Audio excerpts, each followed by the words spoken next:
My fiancée demanded I stay home with her kids while she took her family on the $14,000 vacation I'd paid for.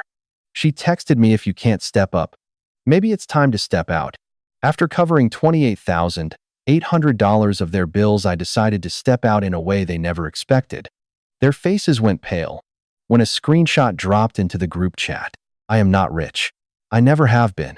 I grew up watching my parents stretch one paycheck across 2 weeks and make it look easy when it wasn't. What I learned from that wasn't resentment, it was math. I got very good at math. I bought my first rental property at 27, a 2-unit building in Wilmington, North Carolina, for $162,000. I put 10% down, which took me 4 years to save.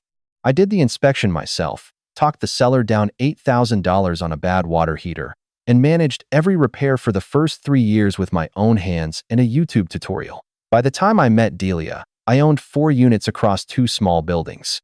Total monthly income, fully occupied at market rate, around $4,800.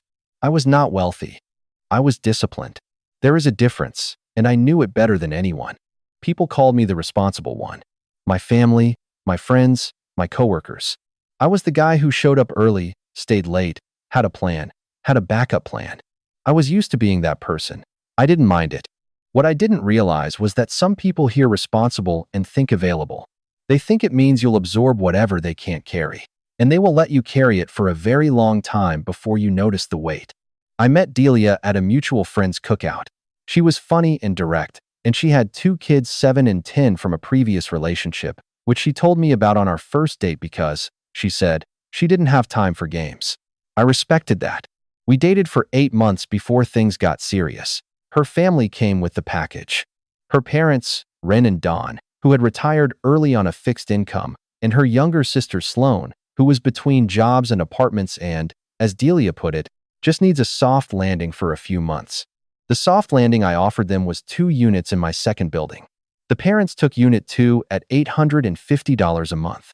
Market rate in that area was $1,400. The sister took Unit 3 3 months later. Same deal. I offered it once, informally, with no paperwork and no expiration date, because I was in love and because I thought a few months meant a few months. That was 24 months ago for the parents. 18 for Sloane. I told myself it was family. I didn't realize family, in this case, had a market rate, and I had been paying the difference the whole time. The vacation wasn't a conversation either. It was an announcement. It was a Tuesday evening. I was at the kitchen table going over a contractor quote for Unit 1's back staircase when Delia sat down across from me and said, "I booked the Outer Banks house. 10 days in August. Mom and Dad are in. Sloane's coming too. It's going to be good for the kids." I looked up. "When did this happen?" "Last week." "I've been trying to find the right time to tell you." I asked the obvious question, was I going or was I not going? She said the house only had 4 bedrooms. Her parents needed one, Sloane needed one, the kids would share one, and she needed one. There wasn't space. I pointed out that 4 bedrooms for 5 people meant 1 room was sleeping 1 person. She said the 4th room was really more of a storage situation. The layout was awkward. It wouldn't work. I found the booking confirmation that night. It had come through our joint account, $4,200 deposit, non-refundable. I hadn't been consulted. I hadn't been mentioned. The total projected trip cost, once I added up flights for her parents, activities, food, and incidentals she'd already started tagging in our shared notes app, was sitting just under $14,000. 4 bedrooms. One of them used for storage. And I was on babysitting duty. When I brought this up calmly, the cost, the exclusion, the fact that I hadn't been asked about any of it. Delia sighed the way people sigh when they've already decided you're being difficult. "You're always working anyway," she said. "This would have been boring for you. And somebody has to be responsible for the kids while we're gone." There it was. The responsible one. Not a compliment. A job assignment. I didn't raise my voice. I didn't slam anything. I said, "I'd like to talk about this more tomorrow," and I went to bed. But I didn't sleep. I was doing math. The next evening, I sat down with Delia at the kitchen table again. Same table, same 2 chairs, different energy. I had spent the day thinking about how to say what I needed to say without it turning into a fight. I had notes on my phone. Not because I'm dramatic, because I wanted to be precise. I told her I wasn't trying to ruin the trip. I told her I was glad her family had somewhere comfortable to stay and something to look forward to. And then I told her the truth. I felt like a resource, not a partner. I had been carrying the financial weight of this family for 2 years, not as a complaint, but as a fact, and the vacation felt like the moment that weight became impossible to ignore. She let me finish. Then she said, "You always make everything about money." I said, "The rent shortfall between what your parents and Sloan pay and what those units rent for on the open market is $28,800 over 2 years. That's not me making things about money. That's just what happened." She was quiet for a moment. Then, "You offered that. Nobody forced you." She was right that I offered it. She was wrong about what that meant. I offered it once, informally, when I was 6 months into a relationship and trying to do something kind for someone I cared about. I did not sign a document. I did not agree to a permanent arrangement. And I had certainly never agreed to be excluded from a $14,000 vacation I was partly funding while being handed a packing list for children I didn't father. I said all of that. Calmly. She said I was being dramatic and went to bed. That was Monday. On Wednesday, I told her I couldn't cover the full 10 days of babysitting because I had a contractor scheduled and 2 units that needed attention. I wasn't refusing to help. I was asking for a conversation about what was realistic. Her response came at 11:47 that night. I was still up reviewing lease paperwork when my phone lit up on the desk. It was a text. Short. No punctuation at the end, which somehow made it worse. "If you can't step up for this family, maybe it's time to step out." I read it twice. Then I screenshotted it, set my phone face down, and sat with that for a while. The next morning, Delia's mother, Ren, called me. Her voice had the tone of someone who had rehearsed the conversation. She said the family needed someone they could count on. She said I needed to understand that being part of a family meant showing up. And then she said, very clearly, "You need to earn your place with us." The call lasted 6 minutes. I took notes on the back of an envelope. When I hung up, I looked at what I had written. Step up or step out. Earn your place. I looked at the lease agreement sitting in the folder on my desk. I looked at the $28,800 figure I'd written down the night before. I decided to check what my place was actually worth. I did not call Delia back that night. I did not text Ren. I did not post anything, tell anyone, or make a single move that could be walked back later. What I did was pull out every lease agreement I had on file and read them the way I should have read them 2 years ago slowly, with a highlighter. Both leases, Unit 2 for Ren and Dawn, Unit 3 for Sloan, were month to month. I had never pushed for annual agreements because it felt formal for family, and formal felt unfriendly. And I had been trying very hard not to be unfriendly. That decision, which I had made out of generosity, had just become the most useful piece of paper in my possession. I called my property attorney the next morning. I asked him one question. If I wanted to non-renew a month-to-month lease in North Carolina and relist the units at market rate, what did that require? He told me 60 days written notice, delivered properly. No cause needed, no court, no drama. Just a document and a timeline. He said as long as the notice was thorough and legal, I was well within my rights. Thorough and legal. I wrote that down. The below-market rates had never been formalized in writing either. There was no addendum, no amendment, no signed agreement stating that $850 a month was the permanent rate for those units. It was a verbal arrangement built on goodwill. Goodwill that had apparently expired without anyone telling me. I thanked my attorney, hung up, and sat at my desk for a long time. Month to month. No written rate agreement. 60 days notice. I had everything I needed, and I hadn't broken a single rule to get it. The day before Delia's family left for the Outer Banks, I called a real estate photographer. His name was Marcus, not my usual guy. Someone new, someone who didn't know my tenants by name. I told him I had 2 units I wanted listed, and I needed professional photos. He came on a Wednesday afternoon while Ren, Dawn, and Sloan were all out running last-minute vacation errands. Unit 2 photographed cleanly. Good light, tidy space. The kind of listing photos that get saves within the first hour. Unit 3 had a complication. Sloan's cat, a gray tabby she'd had for 3 years, named Mr. Whiskers, had apparently decided that the photographer's presence was an invitation rather than an intrusion. He posted himself on the windowsill in the living room and did not move for the entire session. The photographer got 12 shots of that room. Mr. Whiskers was in 9 of them. In one photo, he was sitting directly in front of the window with the unit's mailbox visible in the background, street number and all. I looked through the photos that evening. I kept every shot, including the ones with the cat. At the time, it felt like a minor inconvenience. Later, it would become the single most identifiable detail in the listing, the thing that made it impossible for anyone who knew that apartment to pretend they hadn't seen it. Mr. Whiskers photobombed the listing. I kept every shot. The night before they left, after the kids were in bed and the house was quiet, I sat down at my desk with a legal pad and did what I should have done a long time ago. I added everything up. Unit 2, Ren and Dawn. Market rate for that unit, $1,400 a month. What they were paying, $850. Difference, $550 a month.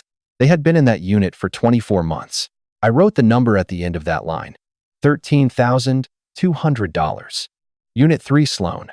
Same building, same gap. $550 a month below market. 18 months. I wrote $9,900. Then I opened the joint account and pulled up the vacation charges. The beach house deposit Delia had booked without asking me. $4,200.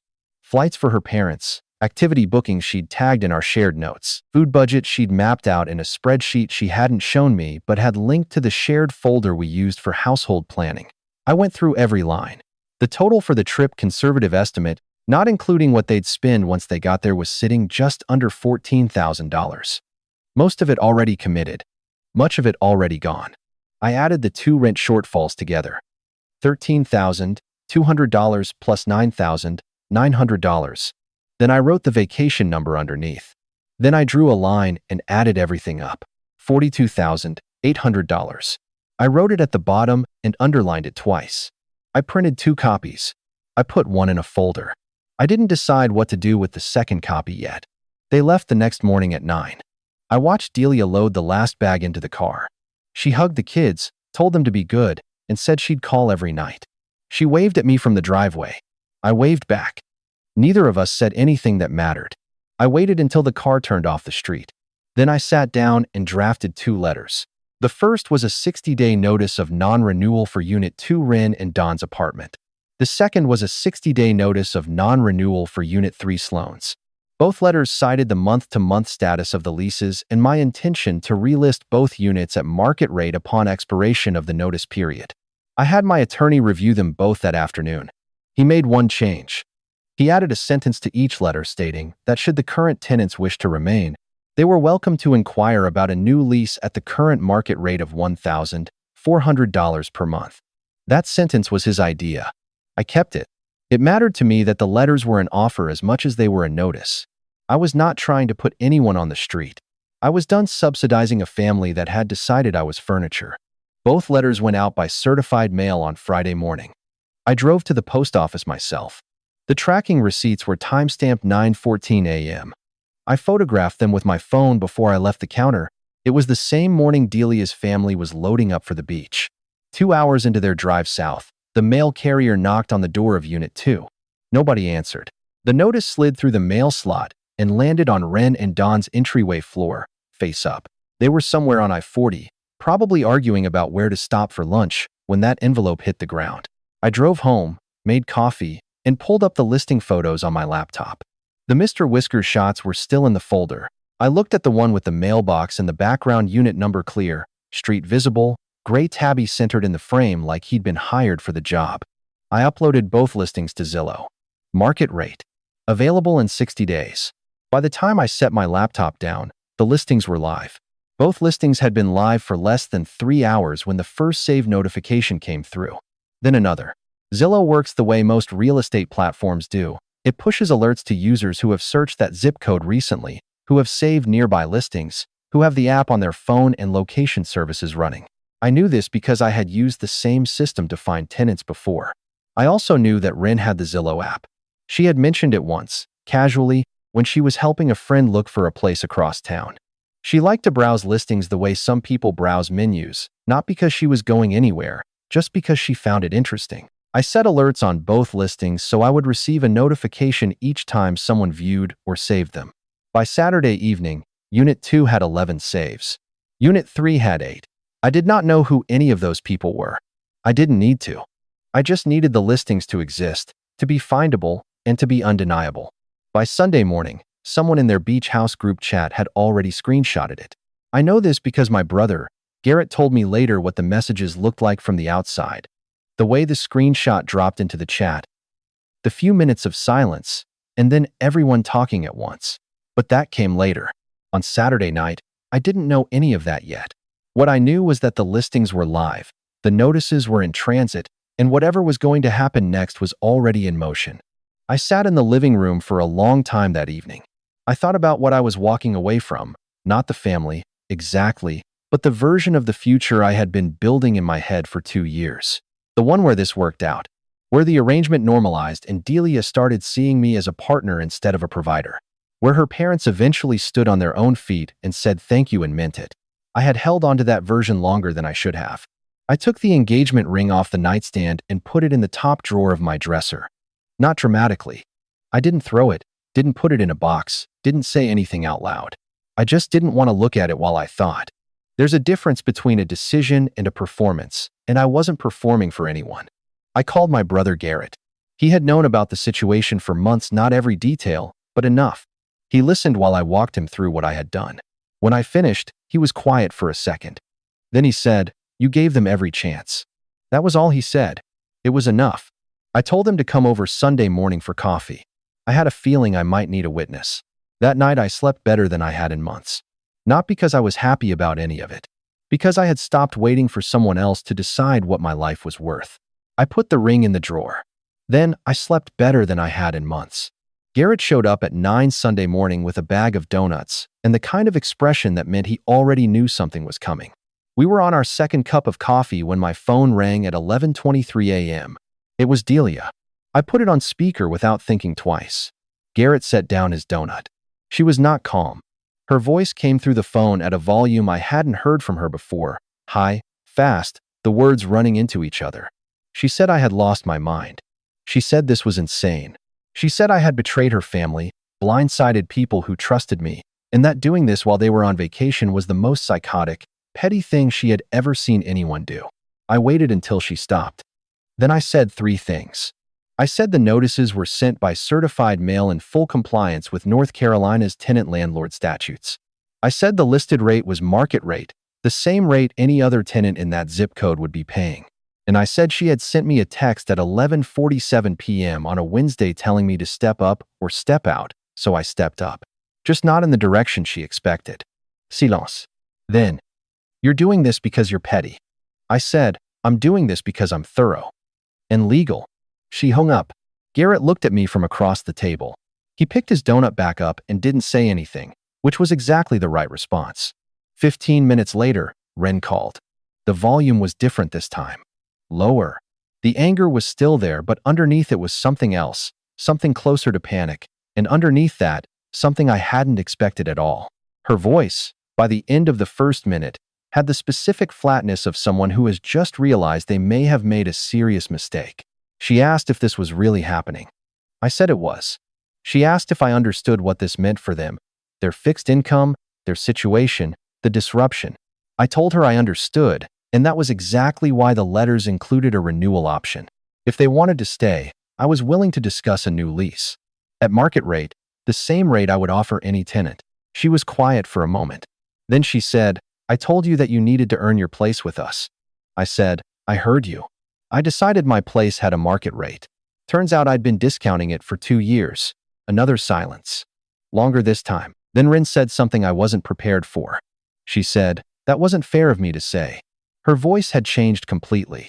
The rehearsed quality was gone. What was left sounded tired and real. "We took advantage of your generosity, and I dressed it up as something else.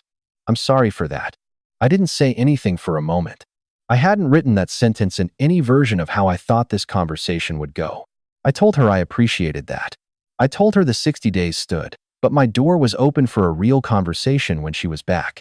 She said okay. She didn't hang up angry. I sat with that for about 30 seconds before my phone started going off again, not a call this time, but a string of notifications, one after another. The Beach House group chat had found the listings. I know because Garrett, who had been added to some outer ring version of the family chat months ago, showed me his phone. The screenshot of Unit 3 Zillow listing had dropped into the chat at some point that morning. The comments beneath it were still coming in.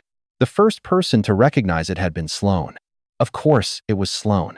Because Mr. Whiskers was sitting in the window. She hadn't needed to check the address or the unit number or the rent price.